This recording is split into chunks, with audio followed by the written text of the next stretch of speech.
So today I decided to make a tier list video instead of a regular gameplay video. And the tier list is going to be about how good Jeff the Killer is with some of these perks and in which perks that he's just not good with. Also to note is that if you see some of these perks that are way too low or way too high than they should be, note that this is only objectively for Jeff the Killer, like how well it mixes in with him. So if you see a perk that's not supposed to be, like, don't worry, this is just on how good it'll be with Jeff the Killer. Now, starting off with Terror Spread. Now, Terror Spread isn't a good perk, I'd say. I'd say it's mid or mid below. But the problem with it, for Jeff specifically, and why it's an F, is that if you're any other killer and you use your M1, right? And they won't get that speed boost when they fix the generator, since they're going to have the winded status effect. Now, with Jeff, if you find a fully health survivor, you're going to want to smack them, and then run away. But if they're not fully health, then this becomes useless since they're going to get downed instantly if they're injured already. So this kind of like takes away the point of Terror Spread. So moving from the F tier, we're going to be going on to Corrupted Path. Now, Corrupted Path, I'd say it's just a bad perk in general. It's a lesser version of Sloppy Mess, because with Corrupted Path, yeah, they'll leave a trail, but the problem with that is that if you haven't maxed it out, it's 20 seconds. But let's say if you're chasing them and you see like a group of 3 or a group of 2 doing a generator, you're going to want to ignore him because, if you just keep on chasing the same guy, you're going to complete the generator. And that's not good.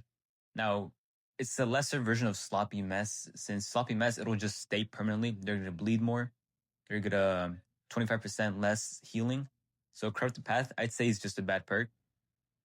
So we're going to move on to, actually, no, we're going to skip over Abyssal Covenant since the perk just doesn't work. It's where if a generator gets to 50%, and it'll have a 40% chance of being corrupted or it'll just randomly explode.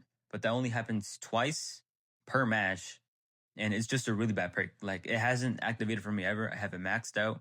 Not a good perk. And never activated. So I'm going to skip over that one. Now, for Combo Streak, I wouldn't say it's a bad perk for other killers except Jeff. Now, for Jeff specifically, it's horrible since it's basically his ability. And when you're using Frenzy, it doesn't give you the 5% speed boost. So it becomes useless. And if they're in the injured state, there's no point in, getting a speed boost if they're going to get downed automatically. So it's a F just for Jeff, funny enough. Now for off-screen scare, just don't skip over the perk. Don't ever use it. It's like 6% speed boost at most. But, you're Jeff. You already have a speed boost. And if you're in chase, you're not going to get an extra speed boost on top of the frenzy. It's just going to cancel out. So it's a really, really bad perk. Now, Excitement is also another bad perk that, you should be using in general. It gives you an 18% speed boost while you're carrying somebody, but that's about it. Increase your aura radius by 12 studs. Not worth it. And, hook the survivor immediately and then check up on gens. Now moving to D tier with Eternal Torment. Now, Eternal Torment isn't a bad perk. If you get stunned and you're using Jason, for example, you can pop your ability and walk through it and catch up and instant down them. But the problem with Jeff is that you shouldn't be getting stunned by pallets, especially if you're in Frenzy, because you have to go through the whole entire Frenzy animation and then break the pallet. You should be avoiding it. And if they're at full state, then you should be using that to your advantage to hit them and find others, like if maybe they're on gens and so on. You could use it on Jeff, like if it's one person by himself, but I still wouldn't see too much use of it. I'd rather just Frenzy, catch up, and then Frenzy, hit, catch up, and then cancel it. Try to catch him from there. Now moving on to Resentment Clinger. Now for Resentment Clinger, it's been one of the perks I've been using the most for Jeff. Not because it's good, because I just had no other perks to, use it for, since that's Jeff's, I believe, third ability. It's not worth it really. Up to 3 maximum tokens. If you get stunned, you get like more lunge, 50% more. But it's not that useful. It's not a good perk in general. Sometimes it's gotten me like tight corners or tight windows, but that's about it. It's really not worth it. Moving on to Enhanced Senses. Now, Enhanced Senses, I'd say it's a mid perk, to be honest, since the notification of somebody fast bolting or rushed action, it's already a universal experience for a killer, where if anybody just fast volts, you're going to get a notification regardless of killer. So it's like this perk is already like a system in the game. That's why I don't really get it. The only difference is that they'll get highlighted for 5 seconds, but this wouldn't really do much for Jeff, to be honest.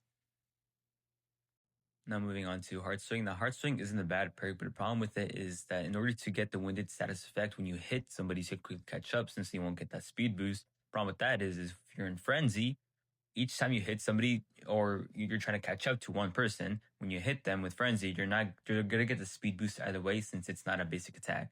So there's no point for it. And if you're using, if you're going against a good team, for example, and they're not healing, then they're always gonna stay in the injured state, and you're never gonna get any benefits from that perk. Now, if you do mess up your frenzy and you're trying to catch a hook quick, that could help you out, but it's better to not equip the perk at all. Moving on to Predator. It's better to not equip this perk. There's Sloppy Mess, way better perk.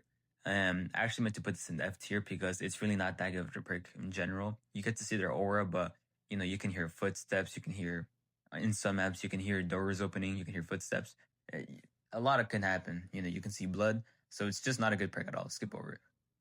Okay, I actually just slept, so I feel way better. My head feels not hurting for making this fucking video. But with play with your food, it's actually not a bad perk. It's pretty good since each time you lose somebody when you're chasing somebody, you're gonna get 3% bonus up to 9% token if you have it maxed out of just base speed. So that's actually pretty good if you have it paired with your frenzy. But I don't really see that happening since if you hit somebody or if you hit somebody with a basic attack or a frenzy attack, they're gonna lose a token. Automatically, you're gonna lose a token. So it's really not that useful. But if you're chasing somebody and you start looking, you're chasing them backwards, you technically lose the chase. And then when you look at them again, while you're still chasing them, you're gonna get another token. So if you just keep on repeating that, he'll gain more speed, which is good for Jeff since after he's done with frenzy, he's just a basic M1 killer. He really needs a lot of help, like mending, but that's in Dead by Daylight, so he kind of needs that. So it can be good, but it also can be bad if the person doesn't know how to use play with your food. So the perk really depends. But if I had to say it, for average Jeff mains, I'd put it at a C. Now, some people say that Shadow Trace from the Abyss Walker is bad, but for me, I think it's kind of good for Jeff. But if you play it right, since the problem with Shadow Trace is that it gives you the undetectable status, but it still shows your red zone, so they don't hear a heartbeat. But if they just use their fucking eyes, they're gonna see you. But what I do with Jeff is I try to use any obstacle, even if it's a big map like Bay Harbor, right? So it only lasts for 60 seconds for the whole game, which is bad. But when you're playing Jeff, you want to get a jump at them, like they're going to see you, but they're not going to hear you. Try to get a jump start before them, right? And just be aggressive with Jeff as possible. Once you hit somebody, if you go to another generator that's nearby, you're going to see more people and start, hitting and chaining the frenzy. But that's why it's at C, because after it ends, you're not going to be able to use it for the whole entire match ever again. Not only that, you also can't mess up when you're using that perk for the first 60 seconds. And if you mess up, then that's it.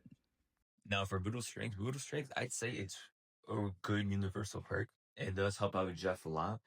Some colors don't need it, some colors do, or they can make good builds from it. But Jeff actually needs it since he doesn't have any anti-looping skills.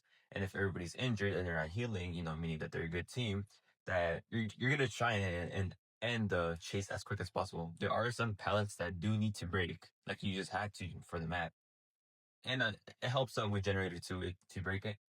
But universally and for Jeff, it's just a good perk. It's a basic one, but it's a good one. Now for echolocation is actually a universally good perk. Each time you hit a generator, you're going to see 70 studs in an area if a survivor is there. Now this is good if you have a gen lock. That can help you out more since Gen actually needs help when it comes to generators since he can't teleport like Jason, nor can he check throughout the map with a business walker ability. So when it comes to checking gens, Jeff actually falls short. So this actually can help out Jeff quite a lot. But you also compare these with Brutal Strength, as you see in the B tier. Like C tier or higher, you can actually start mixing and matching and making builds for Jeff, or just putting on really good perks for Jeff. So I'd say Echolocation can go in with Brutal Strength, break the generator faster, and see if somebody's around in the area. So it's a good perk. Now we have Next in Line. So Next in Line is a good universal perk. Every single time you down somebody, you're going to see the furthest survivor away. And this is good in a two survivor situation where when you down somebody and then if you hook them, For Jeff, you can't really check the gates that fast. You have your frenzy, but it has a long cooldown and it runs out very quickly. Unlike Jason or Abyss Walker with their abilities where they can check the gate really good, from across the map, or they have abilities that can help them across the map. Jeff falls short in this category. So when it comes to a two survivor situation, this is extremely important for Jeff. Not only that, this actually can help with gen control. If you see a survivor and he's on the generator, that's not good for Jeff. Jeff's not good at checking generators. But this perk will allow him to, check forward survivors on generators way better. All right, we have Crackdown now. No, Crackdown, Universal, another good perk. If you have maxed it out, each time you hit a generator, it'll cost 6 clicks of damage, which is, really good. Not only that, you can also compare it up with some of the top perks with Jeff. For example, you compare it up with a location, or you can do brutal strength to break the generator faster. It's just universally a good perk. It's a good perk for Jeff. It'll help him out a lot, especially since he lacks the ability to check gens, so it's good. Now for the final perk, which is at S, it has to be Sloppy Mess. Now Sloppy Mess, universally, it's also a good perk, but it's just a good perk for Jeff, since not only are you not supposed to be healing, if they do end up healing against the Jeff, they have a 25% regression speed, but not only that, it just tracks way better than something compared to Corrupted Path where you have to track them in those 20 seconds or it'll disappear. No, they'll just bleed more throughout the rest of the game if they don't heal. And if you're going against a good survivor that won't heal, then they're just going to be bleeding more for the whole entire match. Really good perk. Not only that, it also can come down to end game where if you're approaching a gate and you see like a little smudge of blood, like a little pixel, you're gonna know that they're in the area. So overall, this is just a good perk for Jeff. Even better if they end up healing against Jeff and you're running Sloppy Mess. Good tracking. It's just overall a good perk. Now, overall for the perks, I suggest using anything that you see at C tier or above for Jeff, since that'll benefit him the most. And I know that there are some perks that shouldn't be where they are, but mainly this is just for Jeff. All right, so now for the perks that I run, the perks that I run is Shadow Trace, Next in Line, and Echolocation. So Next in Line and Echolocation does depend on if it's a 2 survivor or just to check on generators. And for Shadow Trace, for me, my Jeff is a really aggressive playstyle. I always try to get 4 people at the first frenzy where they spawn. That's why I use Shadow Trace to hide my heartbeat. They can still see my red zone since I did some testing on that, but it still hides the heartbeat, and I still catch a lot of people off guard. Now, as a Jeff main, this is my opinion on what perks will match with Jeff the most. And if you're a Jeff main, I hope that this video has been helpful to you and lets you know what perks to use and not to use. Thank you. See you.